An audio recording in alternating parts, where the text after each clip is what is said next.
मंडळी, हा असा बियांचा डब्बा प्रत्येकाच्या घरात असला पाहिजे. जवसमध्ये भरपूर फायबर असते, त्यामुळे पचन सुधारतं आणि हृदयासाठी फार फायदेशीर असतं, कारण हे वाईट कोलेस्ट्रॉल कमी करायचं काम करतं. मगज बी खाल्ल्याने प्रोटीन, मॅग्नेशियम आणि झिंक भरपूर प्रमाणात मिळतं, त्यामुळे आपले केस हे मजबूत राहतात.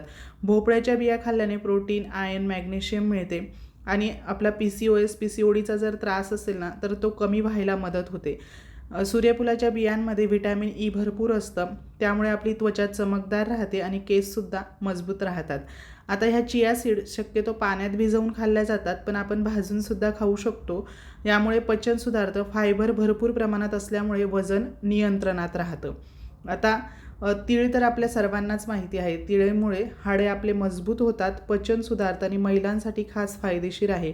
अशा पद्धतीने बनवून ठेवा आणि रोज एक चमचा खा. व्हिडिओ आवडला असेल तर एक लाईक आणि जास्तीत जास्त शेअर करा. धन्यवाद.